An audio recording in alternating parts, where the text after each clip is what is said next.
Olá amigos, sejam bem-vindos ao meu canal. Eu sou a Eliane e no meu canal eu vou falar sobre literatura e arte. Se você gosta desses assuntos, então fique comigo. Bem, hoje eu vou falar sobre o simbolismo. Mas antes de começar, dê o seu like se você gostar, o seu dislike se você não gostar, ative o sininho para receber notificações dos próximos vídeos e inscreva-se no meu canal. Gente, comente aqui embaixo se você gostou, porque gostou, né? E também se não gostou, porque para mim é muito importante saber a sua opinião. Bom, o movimento simbolista surgiu na França em meados do século XIX, né? Do século XIX para o fim do século XIX, né? E ele surgiu primeiro na literatura, né? Os poetas simbolistas como Charles Baudelaire, Paul Verlaine, Arthur Rimbaud, né? E outros mais, né? Esses é que deram origem também à arte, né? Toda a pintura simbolista é muito inspirada nesses poemas, desses grandes escritores simbolistas, né?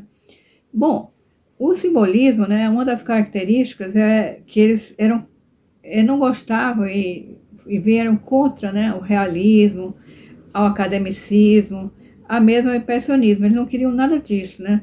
Principalmente o realismo, porque eles diziam assim, o realismo, um dos maiores pintores franceses realistas, era Gustave Courbet, né, que dizia assim: não posso pintar um anjo, pois nunca vi algum. Bom, os simbolistas eram o contrário, eles queriam pintar coisas subjetivas, né, a maneira de ver deles, né, principalmente coisas como o misticismo, sonhos, intuições, muito assim, né, fantasias, emoções. Então era um mundo subjetivo, né, a natureza vista até às vezes deformada, né, pelo aquele mundo subjetivo, né. Nós temos um dos precursores, né, do simbolismo, que foi o Paul Gauguin, né.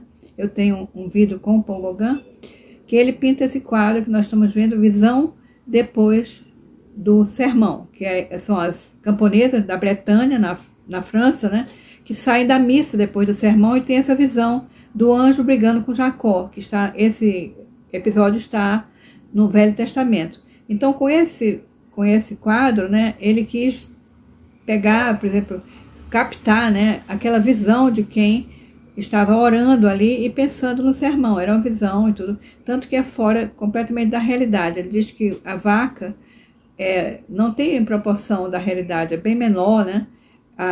Outra coisa é que o ambiente em que aparece a visão é toda muito vermelha, bem separada do ambiente em que estão as pessoas rezando, né? Então ele foi um dos primeiros simbolistas, né?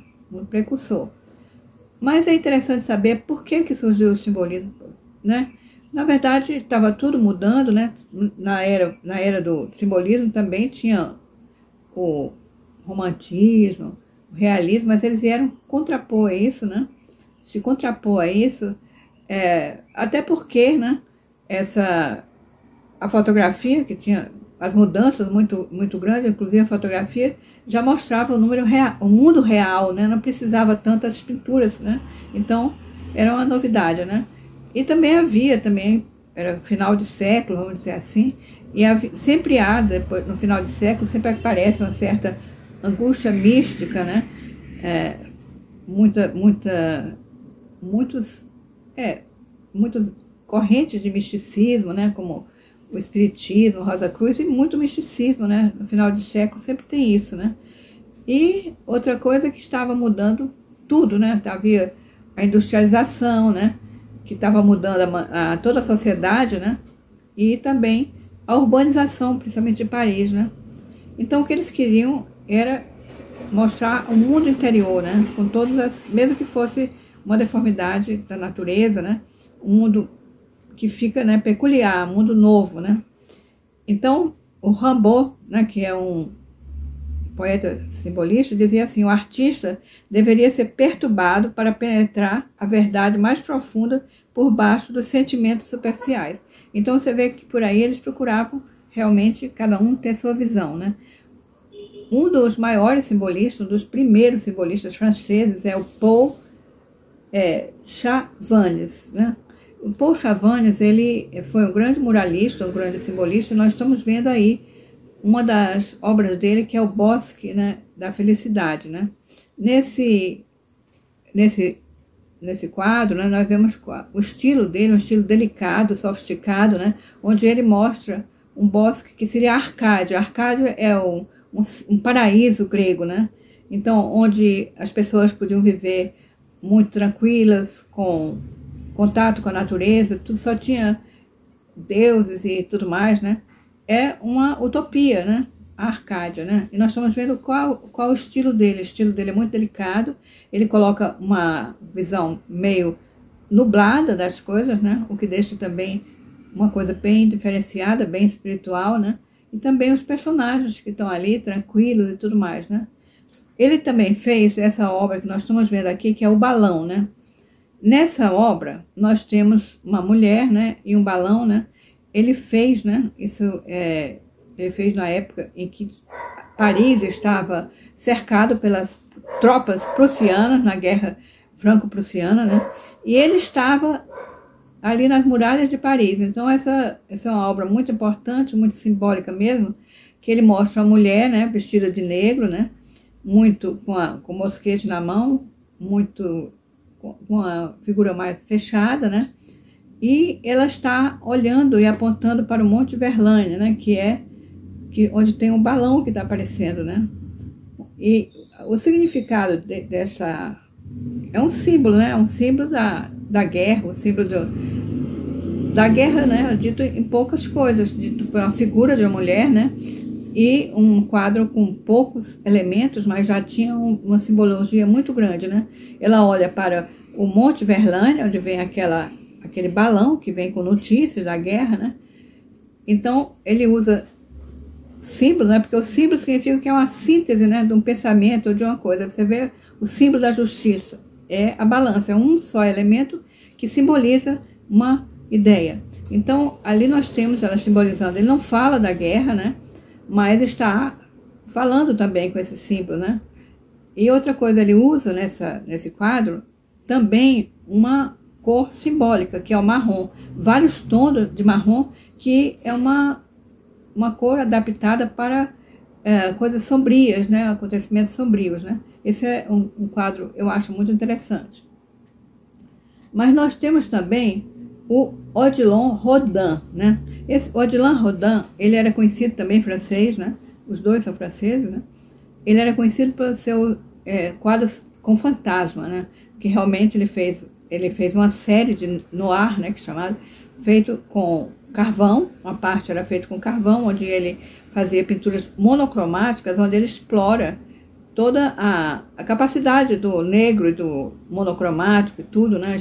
E também ele fez nesse período também estilogravuras, né? Sempre com fantasmas também, por isso ele ficou com figuras fantásticas, fantasmagóricas, né?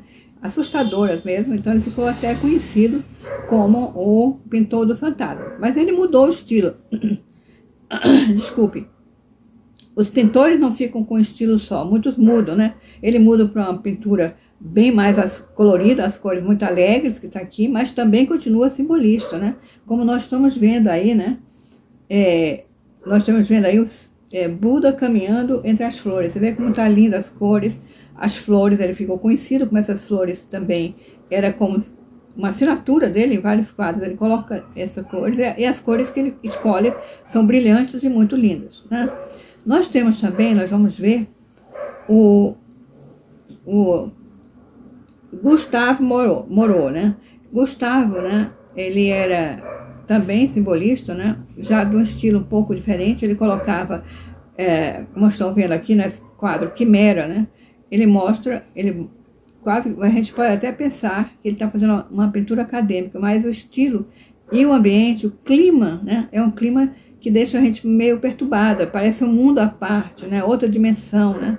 E ele usa também, né, símbolos, né, como esse aqui, quimera, né? Quimera, o que é? Quimera é uma coisa que não acontece, é um sonho, uma coisa assim, né? Então, é uma utopia também, né? Uma fantasia, né? Um absurdo também, a quimera, né? É interessante que eles colocam, muitas vezes, né, coisas que eles não dão, assim, a interpretação. Tem uma palavra e você pode imaginar como você quiser, né? Mas é impactante, né? Bom, nós vamos falar também, né, de um russo, né, que eu acho maravilhosa a pintura do Mikhail Wrubel, né, é um simbolista russo, né, eu tenho um vídeo, 3 vídeos com ele, porque eu adoro a pintura dele, acho maravilhosa, né, eu tenho um vídeo com a vida dele e 2 com os quadros que ele fez, né, o Demônio Sentado e um outro que tenho, né. Então, nós estamos vendo agora o Demônio Sentado. Nesse quadro, ele é baseado, né, inspirado num quadro de poemas, né, do Mikhail Lermontov, né. Nesse poema, o demônio, né, era um anjo caído que vaga pelo mundo, né, muito infeliz e tudo mais, porque tudo que ele tocava morria, né. Então, ele era muito triste e tudo mais. Então, ele vagava pelo mundo, ele se apaixona por Tamara, né? E quando ele beija ela, ela morre também, né? Então era uma maldição, né? Agora, o Wrubel, né? Ele achava que o demônio, como nós estamos vendo, né? Era um anjo caído que vagava pela terra, não era o mal, e sim o sofrimento, né? A técnica que ele usa é maravilhosa, essa técnica, né? Nós temos a figura central, né?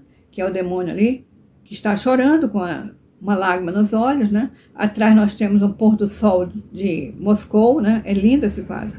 E do outro lado nós temos um jardim de pedras, né? Que é uma coisa maravilhosa, de pedras preciosas, né?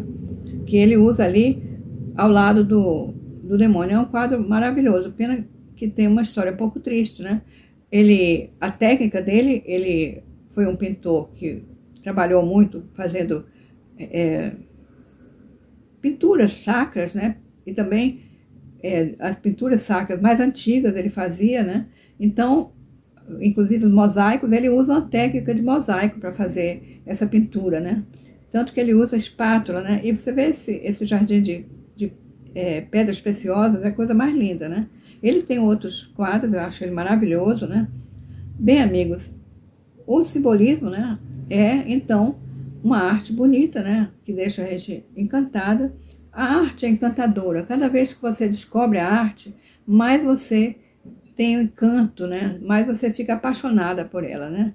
Eu espero que vocês tenham gostado. Se vocês gostaram, então compartilhe com seus amigos e inscreva-se no meu canal. Muito obrigada por sua atenção.